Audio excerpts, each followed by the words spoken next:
Hello and welcome to another episode of Selling Hobson by the Pound. And as you know, if you've been watching of late, I'm deep into the EMI world, and it even shocks me the number of EMI records that I actually collected over probably the most of them over about a 20-year period when I was going to England. And I think I've recounted before going and to this mainly one record shop called the Record Exchange down near Waterloo Station. A guy called Roger Hewlin ran it. It was really kind of a crazy place. But I got a lot of EMIs from down there, and this is some of the last of the ones that are coming through. There's still some more, but I'm trying to wind it down. Anyway, here's, this is a mono, extremely rare first issue mono of Haydn symphonies. It says 5 and 6, but that's not accurate. This is absolute first pressing mono version of Haydn symphonies 97 and 98, played by the RPO, conducted by Sir Thomas Beecham. Is superb. Big sound with powerful bass transients and a generally quiet pressing. Extremely rare first issue mono. So I played this, it's a big dog pressing. I played it on my mono turntable and it was exquisite. Here's, oh, this is fun. Émile Guilhel's legendary performance by one of the great pianists of the last 100 years at Carnegie Hall in front of live audience. Makes the hair stand up on your arms. It is so beautiful. Maestro Guilhel's. So this is an EMI Melodia, and that's a picture of the old Carnegie Hall before they did the renovation. And there you go. Glazunov Piano Concerto is superb, and Ogden's playing so precise and gentle. Another Berglund BSO triumph at Bournemouth Symphony Hall, UK. Odeon sticker for export. Is that accurate? Oh, you know what's funny is it's an Odeon sticker for export on the dog and horn here, but the record does not have the Odeon sticker. So somebody screwed up. Big, lush, beautiful recording, top copy. So there you go. Glazunov, The Seasons, complete ballet, Svetlanov and the Philharmonia Orchestra. Glazunov Ballet, The Seasons, beautifully performed by Svetlanov and the Philadelphia Philharmonia Orchestra. Sorry, gigantic sound captured by EMI recording team. This copy has very quiet surfaces, top copy, and top recommendation. ASD 3601. Music of Percy Grainger. I've been in the Percy Grainger section here of late, and do I have any notes on this? Well, you know what? This might be the second copy of this, the Music of Percy Grainger. It's a big dog, a later big dog pressing, and probably this is the second copy that I had. And I know from this recollection of remembrance stereo, but this later copy is dead silent. The grooves on the later pressings of these records are sensational, and I had forgotten that a lot of the, the first pressing and the second label and this, that, and the other that people are like mad about. To be honest with you, the vinyl in the early 60s, late 50s, early 60s was not what you would consider to be really quiet. So later subsequent pressings, all made from the same master tapes and probably in some cases with better cutting systems, turn out to be pretty amazing. So this be a good value. Yeah. Okay. Faya. Love and the Magician and Three-Cornered Hat. Victoria de Los Angeles, and Carlo Maria Giulini is the conductor. This is an interesting copy. It's on what's called the EMI label Classics for Pleasure. Is that what it is? And it's they chose copies, titles that were really highly regarded and put them out on this label. So absolute highest recommendation I put. Great dynamics, top copy. So this is kind of an interesting label, but famous performance. Mozart clarinet and bassoon concertos, Beecham and the Royal Philharmonic. I put big sound on this later EMI pressing of Beecham RPO performing Mozart clarinet and bassoon concertos. Some random surface noise does not distract from the music. So it's really cool to hear Mozart clarinet and bassoon concertos. So something you don't hear that often. Here is a Japanese copy. Now, you'll note, I think I had a copy of this record. Is it number 3 and 4? Let's see. Let's see. Is it number 3 and 4? I can't tell from this. So I write beautiful Japanese pressing of Tuckwell playing Mozart horn concertos with Neville Mariner and the Academy of St. Martin in the Fields Orchestra. Surfaces are dead quiet. Top recommendation, excellent sound. So this would be a situation, as most people know, where EMI Japan got a 1-to-1 copy off of the original flat master tape and then mastered it and cut it and pressed it on vinyl in Japan. And you know, Japanese pressings are sometimes a little hit and miss, not from the quality standpoint, but how they mastered it. But I can tell you that they did a fantastic job on this particular record, and the surfaces are dead quiet. So that's an interesting copy.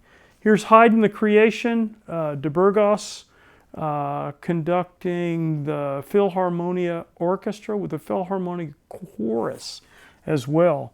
Absolutely incredible Bishop and Parker production / recording.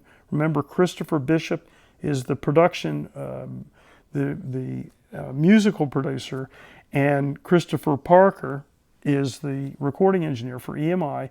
Stunning sound quality, as good as it gets. You can even hear cars outside the venue. The surfaces are that quiet. I put absolute top recommendation, and it gets 2 wows. Wow. You don't see this very often either, so there you go. Elgar Coronation Ode. This is a series of big pieces, huge sound on this recording at the Chapel of King's College, Cambridge, UK, by Bishop and Parker. This may be their best effort, I write. This recording will test even the best audiophile system. Lots of natural reverb and decay make the recording very majestic, and the organ and choir are perfectly mic'd. Superb in every way. Best EMI I have heard, period. That might be an exaggeration, but you know what? I'm telling you, I was excited when I listened to this. Dead silent surfaces, top copy, I write. So there you go. Elgar, the Crown of India Suite. Groves and Liverpool Philharmonic deliver lively performances of Elgar compositions at Philharmonic Hall, Liverpool, UK.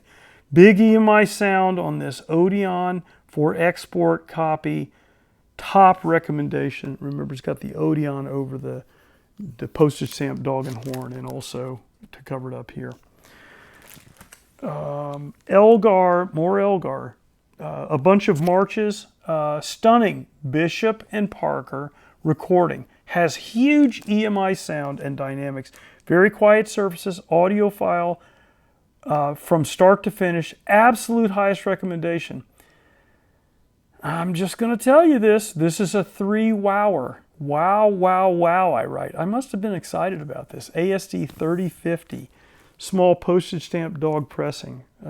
Yeah, if you want to blow your hi-fi up, there you go. Mozart Eine kleine Nachtmusik. Very popular. Barenboim English Chamber Orchestra. Great sound on this postage stamp dog. Factory sample. You'll note they put a sticker across the dog, the little postage stamp dog, that says factory sample, not for sale. So I guess I really shouldn't be selling this. Anyway. So this copy with Barenboim conducting very popular Mozart Eine kleine Nachtmusik. Great copy, top recommendation. So there you go. We've had another copy of this. I love this record. Elgar Overtures, Bolt, LPO, great copy, very dynamic. Small dog, small postage stamp dog label. Beautiful cover as well. I mean, what I mean is it's in really good shape. Original EMI inner sleeve. Great, great copy. Elgar, Severn Suite, Nursery Suite. This is Groves again with the Royal Liverpool Philharmonic. Did I write notes on this? You know what? This might be the second copy of that record. I don't see my notes on this. Anyway, it's a small dog. I mean, a small postage stamp dog label. Nice jacket and so forth. Remember these Groves Liverpool Philharmonic, they're recorded at Liverpool Philharmonic Hall, which has this great reverb in it and so forth. I really love those recordings. And I have to say, you know, one of the great things about going through my EMI collection is, and listening to some of these, is being reminded of the importance of the recording venue and how that changes. You know, there are a number of EMI recordings, some of which have been reissued, that were done at Studio A at Abbey Road. And those are really dynamic, big sound, but not as reverberant because it's a studio relative to some of these big concert halls. And, you know, all over England, historically, they've had great concert hall venues for classical recordings, or classical music performances, I should say. And Liverpool Philharmonic Hall is really special. So this is, you know, Charles Groves. All right, a couple more to talk about. This is a very interesting, this is Atlantida, Manuel Defia. This Oh My God sound. You won't hear me say that very much. Oh My God sound on the premiere first recording of this Defia masterpiece for orchestra and chorus. Superb in every way. Pressings are very quiet and beautiful booklet included. Top recommendation. De Burgos conducting Defia. So there you go. Don't miss that. You rarely ever see it. And then finally, there's a couple that I think we've seen before. These may be the last copies. The Defia three-cornered hat, ASD 608. This is the Alto High Fidelity reissue of same. Remember, from the original master tapes at Abbey Road Studios, cut and then pressed at Palace in Germany, sealed copy. So this has got to be, what, 20 years old, but sealed. Beautiful, beautiful. If you don't have it, get it. And then here's this may be the last copy. I had a lot of these. Remember, Classic Records imported Alto High Fidelity reissues for the United States. And so this is that famous TASS Super Disc List item, the bells with Previn conducting the LSO, ASD 3284. And this is, again, an Alto limited number edition. This is a Bishop and Parker recording, as you probably know or I've said before. And this, they put the sticker over the dog and horn here so that they get exported and there wouldn't be any trademark issues. So there you go. That's this week. And as always, good luck.